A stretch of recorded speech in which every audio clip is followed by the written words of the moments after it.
Delmarva Today with Don Rush. It's budget time for Delaware and Maryland. A hearing on offshore wind brings out public from Ocean City and Worcester County, and there's a new report that says there's been an increase in the wetlands. Welcome to Delmarva Today. This is Don Rush. Turn to Susan Canfora, reporter for Coastal Point, and we ask her first about, of course, the Delaware governor. He has issued his budget, laid out about a $6 billion budget for the fiscal year of 2025. And one of the interesting things he stresses this idea of providing funds to entice investment into the state. Strengthen our economy. We still have those funds to really help when we have somebody we want to bring to Delaware, or somebody that wants to expand in our state. We're able to do that to create jobs. Because if your economy is not creating jobs, you're not going to have the revenue you need for all these priorities that we have. That's what drives it, is that growing economy. So what else are we looking at here, Susan? Delaware Governor John Carney on Thursday this week released his proposed $6 million FY25 budget, and that budget includes a $6 million general operating budget, as well as $943 million bond and capital improvement act. There are a few highlights of the budget, and they include moving toward offering a $60,000 per year starting salary for teachers, promoting early childhood education, and adding $200 million for health care costs. Governor Carney is proposing $2.1 billion for kindergarten through 12th grade education, $129 million to protect Delaware's environment, and $32 million for a clean water initiative. The budget also has $122 million for more competitive state wages, $2 billion for health care, including Medicaid and insurance plans for state employees and retirees. Concerning education, the budget includes $10 million for low-income and English learner students, $17 million for mental health services, and $3 million for statewide literary coaches. The budget's capital improvement plan includes $6 million for affordable housing.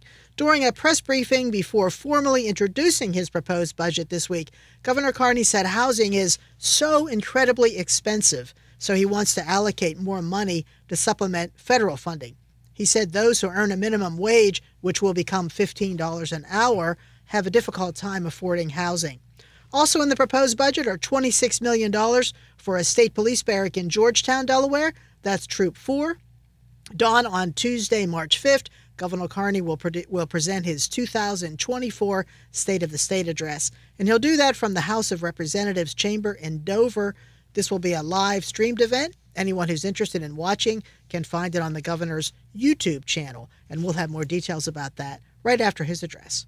So one of the things, by the way, he stressed was that he was actually encouraged by the increase in the minimum wage. Obviously, it's not the $15 at this moment an hour, but he said that a lot of the other states are actually pushing through. Here's what he had to say about the impact.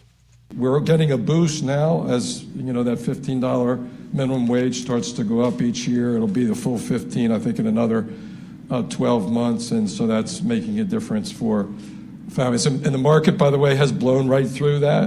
The needs of businesses to hire people, even in state government, has blown through the $15 minimum. So, it looks as if he wants to allocate certainly more money for education. He certainly wants to allocate more money for child care, as a matter of fact, one of the big items that he had. But it does seem as if there's some real spending going on here. Yep, some real spending. And he seems to, today when he talked about it, he did seem to really have a kind of a heart, so to speak, for the average person who's struggling, whether it's housing or helping kids in K through 12th grades. And also he talked about additional funding for students who don't speak English as a first language to try to help them as well.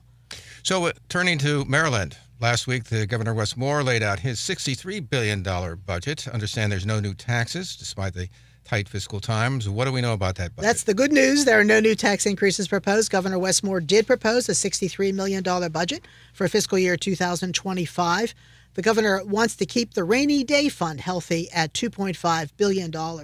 He wants to skip $50 million in state pension payments. There are reductions planned, including a 1% decrease from 6% to 5% on commissions for businesses that sell lottery tickets. Governor Moore wants to transfer nearly $245 million in dedicated funds into the general fund. He has some new programs in mind, and they include $15 million for the Enough Act and $10 million to create a Center for Firearm Violence Prevention and Intervention. The budget also seeks to add 2,500 new state positions. The state's projected structural budget deficit is of concern to some lawmakers who are saying it will grow to $1 billion by next year and to $1.3 billion by 2027, and that's the year that Governor Moore ends his first term as governor. And a year later, it's projected to double to $3 billion. The proposed budget includes about $680 million in spending reductions that the governor likes to call rebasing. Those reductions include $500 million that's expected to be placed in the rainy day fund. That fund now is about $2.5 billion, about twice the amount required by law. Funding for higher education programs is expected to be cut, totaling more than $85 million for community college programs and for students at private colleges. Among those analyzing the budget is David Romans, who's an analyst for the Department of Legislative Services. In news interviews recently, he has said the governor's budget has a lot to like, but that it really makes minimal progress in addressing the general fund structure deficit. And that's quite a deficit, he said. In news reports, he called it the largest structural gap we've had forecasted since back in the Great Recession. The governor also wants to cut $44 million in capital projects and $40 million from an unemployment insurance fund for state employees. Do we have any sense about whether or not the Texas could be in the offing? I mean, is anybody talking about it? Obviously, he doesn't want to do it, but with this looming deficit or shortfall, I guess, as it is, sounds like to me like that could be in the offing down the road. It sounds like it to me, too. Of course, he's a fairly new governor, and he certainly wants to be popular with the people. And his first budget, he's not proposing any new taxes, but we'll see what happens, because to make up that kind of a deficit, he's going to have to do something. I mean, you can't cut himself, too. I guess unless not. you get a boom, I guess. I guess not. I hope not. I like you. And also we had here on the Eastern Shore, we had this offshore wind hearing that was actually held by Congressman Andy Harris. Basically, his pitch that offshore wind is not a good idea, too expensive. We saw a lot of people turn out, by the way, from the photos I saw. What are we looking at there? Yes, I was there. It was pretty full. It was at the Ocean City Convention Center. There were a lot of people there. Andy Harris had the hearing about wind power in Ocean City last Saturday. Congressman Harris, as many know, doesn't like wind power projects, especially the ones that have been proposed by companies like Ørsted and U.S. Wind. Several speakers were at the conference. There was a panel format on the stage, and people in the panel included Pat Schroeder, representing Senator Mary Beth Carrozza. Mrs. Schroeder said not one constituent has ever called the senator's office asking her to support wind energy. Everybody on that panel, of course, was opposed to wind energy, just like the congressman is. Others talked about the drawbacks of putting turbines off the coast of Maryland. Congressman Harris and others questioned the panel, and the conference continued at the Ocean City Convention Center for more than 2 hours. Panelists testified that turbines interfere with radar. They hurt whales, although officials from Ørsted have released statements saying that that's not the case. Their vessels have never hit any whales. The panelists said the turbines hurt recreational fishing. There was talk about tourism declining because people who come to Ocean City and live in Ocean City don't want to look out over the ocean and see the turbines. Congressman Harris said offshore wind is an expensive way to generate electricity. And Ocean City Mayor Rick Meehan, too, is opposed for the same reasons.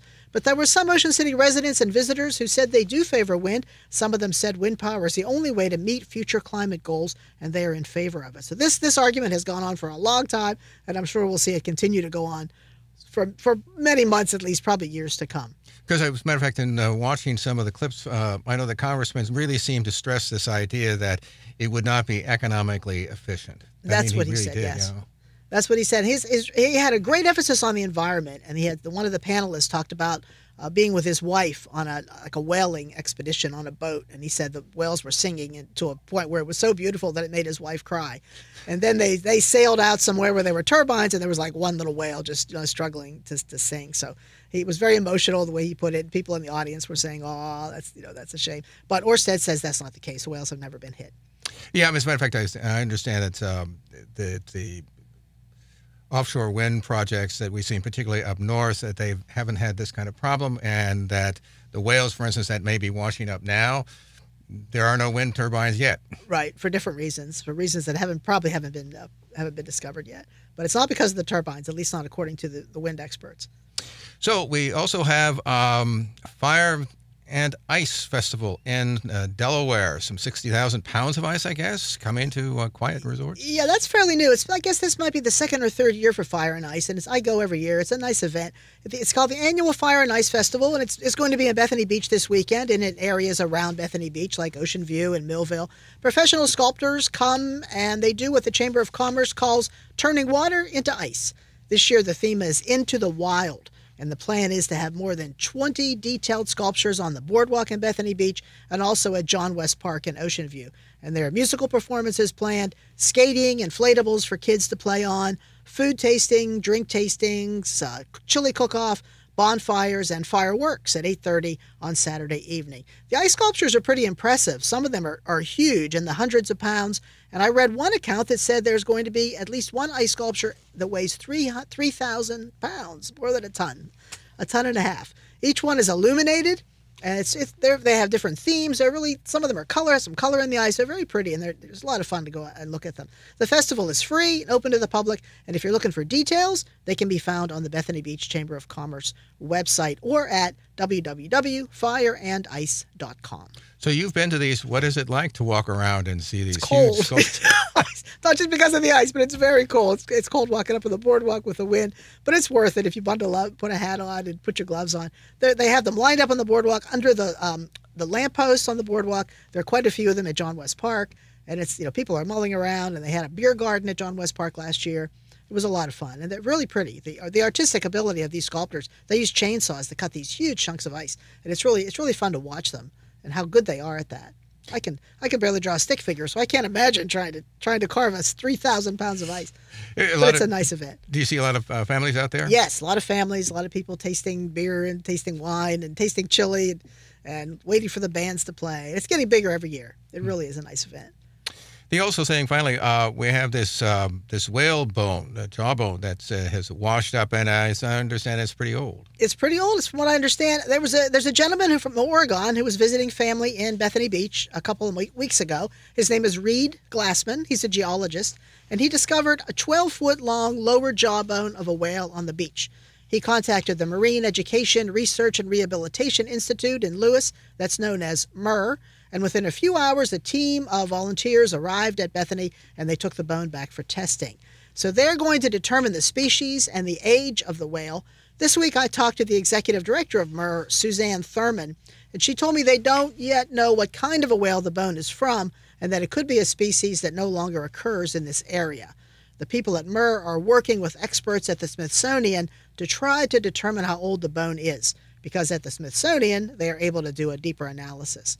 Mrs. Thurman told me it's quite possible the whale bone is a fossilized relic and that it was buried in the sand in the Atlantic Ocean and unearthed by a storm. It was a storm right before that, and she said the storm energy in the ocean might have unearthed the bone. Finding a whale bone on the beach is unusual, she said, especially one that's that old. And she had a reminder for our listeners. She reminded us that it's unlawful to take a bone or any part of a marine mammal that you might find on the beach. It's unlawful to take it home as a souvenir and put it in your front yard and tell people about it because the bones are protected by the Federal Mammal Protection Act, and the penalty is a fine or even jail time for keeping it. So she said, call MER or call someone from the Smithsonian. They'll come and take a look and decide whether or not they're going to take it home. But it is okay, she said, to take pieces of sea glass and driftwood. That's okay, but don't take any mammal parts. And we'll let you know when we find out what that species is and how old it is. You're not going to be taking it home anytime. No, I'm not. I wouldn't drag home a whale bone. My cats would love that probably, though, but I wouldn't do that. And by the way, any idea how large this is? 12 feet long, and the gentleman who I talked to, who's the geologist, said it was about 350 pounds. So they had to drag it with a tractor that they tied a rope around. The town provided a tractor, and they dragged it down the beach, got it to the van, and MER took it back to Lewis. So how soon do you think we might be able to hear back on Miss Thurman couldn't tell me. She said the Smithsonian has other things to do, as she put it very nicely. But she said within a few weeks they should know something. And when they do, I'll certainly let you know. We've been speaking with Susan Canfora. She's a reporter for Coastal Point about the latest news, including the budgets that have been coming out both last week here in Maryland and also in Delaware this week. Appreciate you stopping by and chatting with us this afternoon. My pleasure. You're listening to Delmarva Today. This is Don Rush.